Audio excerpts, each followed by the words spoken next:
We all like a good night's sleep, and a comfortable mattress is a must. Over time, however, mattresses have grown big and heavy. Tucking the bedding in, particularly a fitted sheet, becomes something of a physical workout.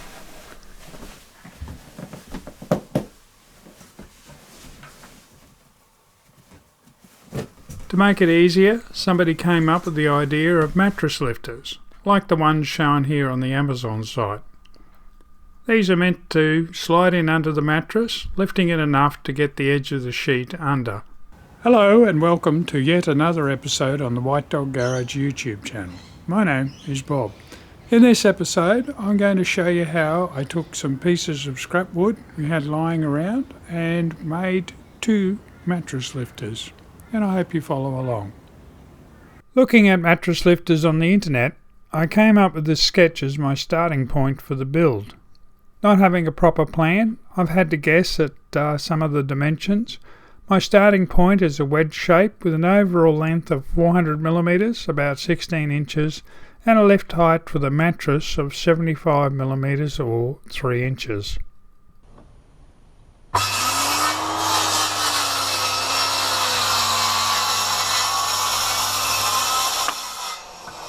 I decided on a width of 75mm or 3 inches for the wedges. Rating my collection of offcuts, I grabbed some 6mm thick structural ply and cut two 75mm wide strips from it. Whilst in my wood pile, I found this piece of pine which came off some furniture I worked on years ago. Anyhow, it would be perfect to recycle to make the centres for the two lifters. My aim was to make the wide end into the handle. Rather than a loop handle like the lifters shown on sale, I wanted one that could be tightly gripped and pushed. So I traced the outline of my tenon saw handle onto the wide end.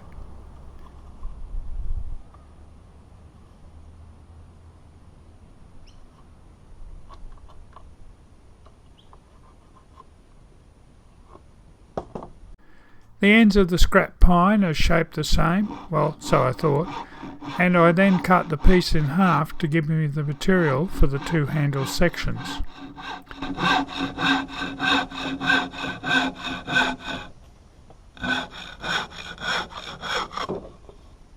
Unfortunately, the two ends were not a perfect reflection of each other, and I had to shorten one to get the match right.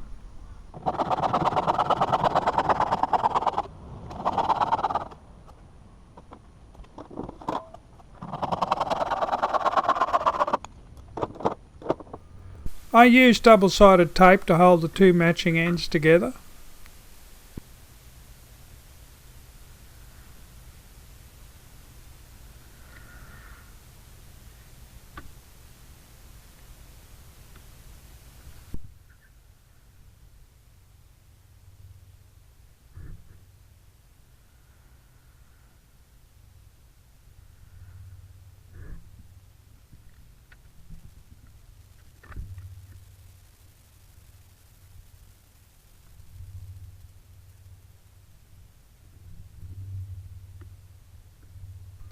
I then used the bandsaw to cut the outside edge of the handle and the centre rib from the two pieces.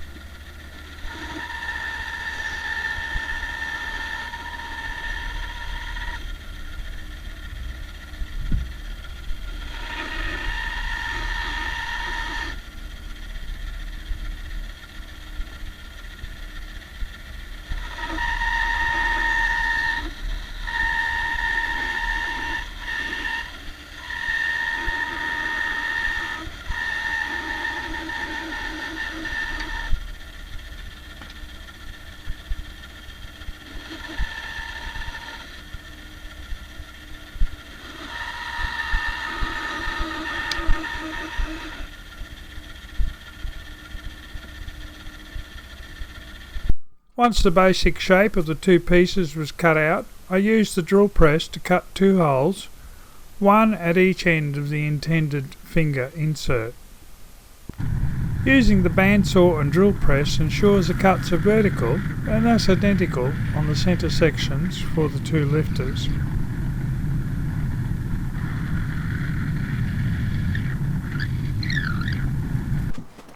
I then used a coping saw to cut out the finger insert, removing and feeding the saw blade through one of the two holes before refitting it to the saw.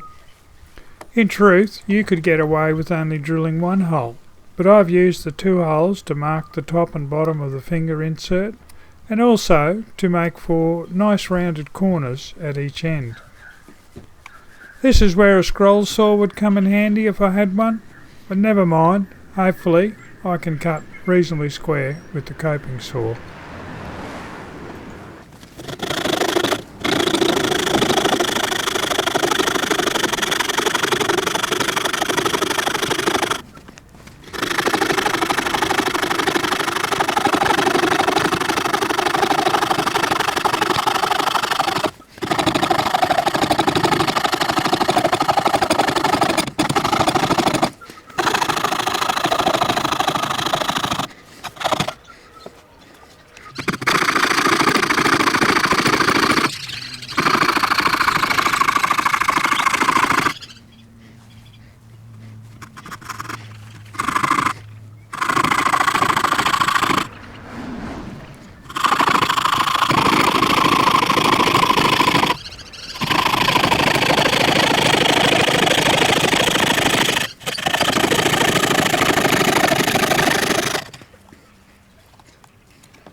With the shape of the handle cut out, it is time to smooth the edges.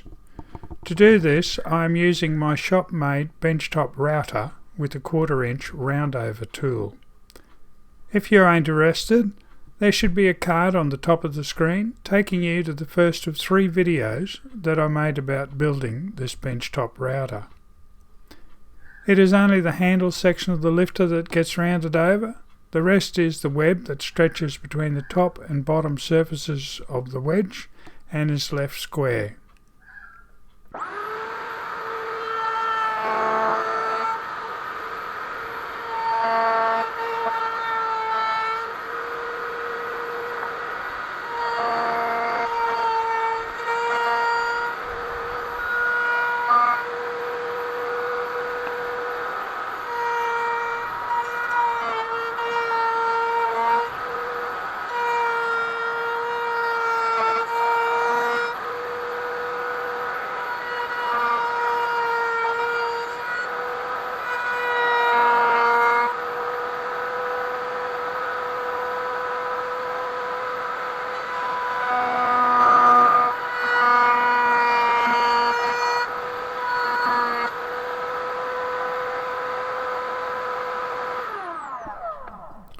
With the handles done, it is time to fit the top and bottom plates to the wedge end, which will be cut from the strips of ply that I cut out earlier. In my initial design, the wedge was going to be entirely triangular. Thinking about it further, I decided to have a platform area at the top of the wedge on which the mattress edge will rest to prevent it moving down. I start by cutting the pieces to go there. Whilst I am making 2 lifters, the fitting of the plates is the same for each, so only one fit out will be shown in this video.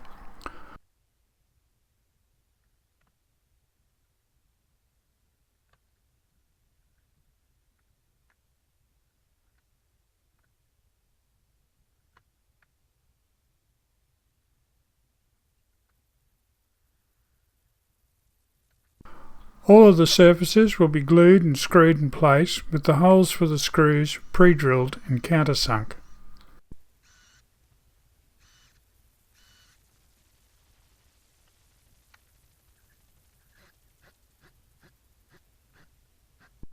The glue I'm using is Titebond 2 and the screws are 8G by 35mm countersunk wood screws.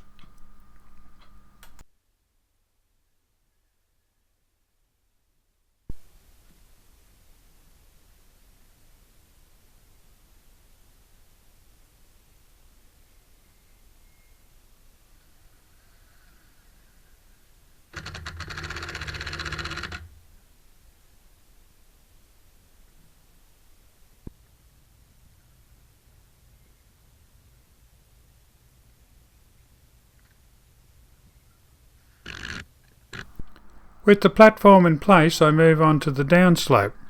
I shape the end where it meets the platform to ensure a close fit. I will use some filler on the joints, but only a minimal amount.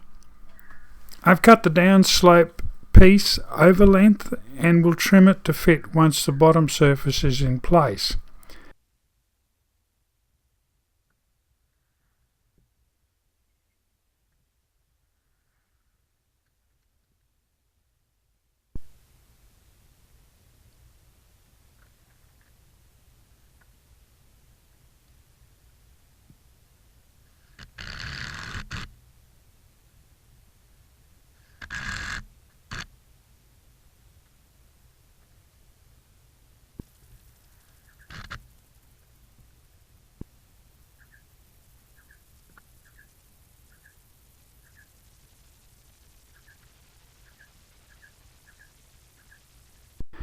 The end of the bottom surface plate needs to be shaped where it meets the downslope.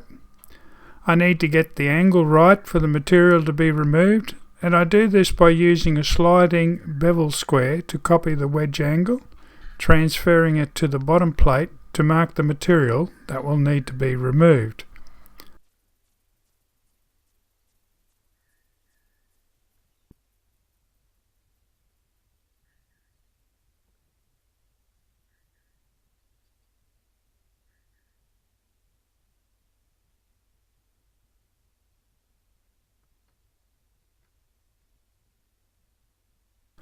I do this removal by sanding it using a belt sander upside down in a vise.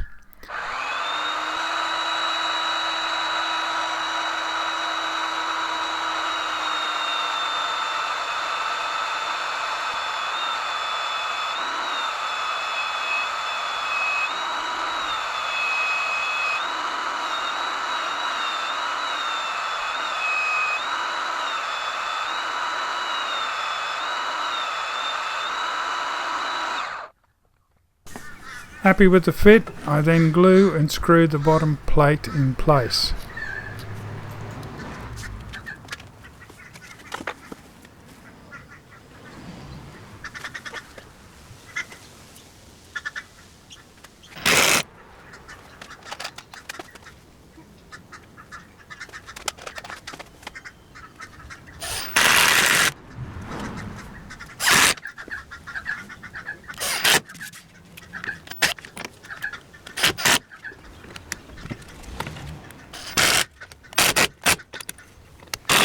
Returning the belt sander to the vise, I use it to finish shaping the end of the wedge, as well as a bit of a general clean-up.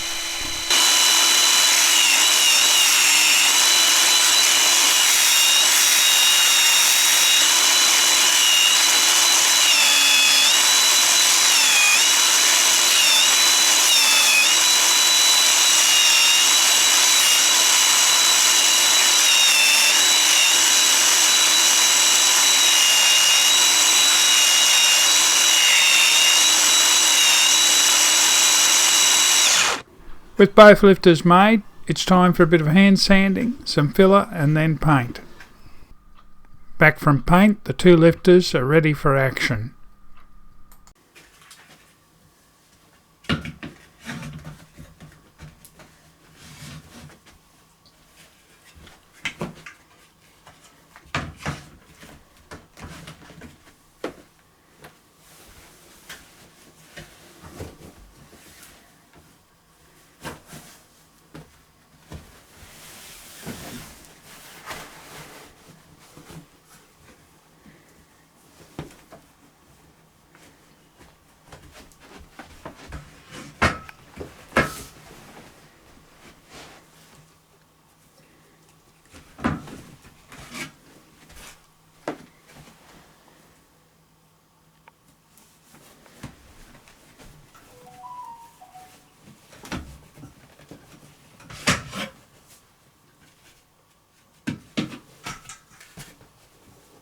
Before we leave this episode, I should share the final dimensions of the finished lifters. The overall length is 450mm or about 18 inches. The length of the bottom plate is 350mm or about 14 inches. and the height from the bottom of the base to the top of the platform area at the back of the wedge is 75mm or about 3 inches. The width of the plates is 75mm or about 3 inches, and that's probably all the dimensions you need. Finally, thank you all for watching, and I look forward to talking to you again in the next episode on the White Dog Garage YouTube channel. Bye.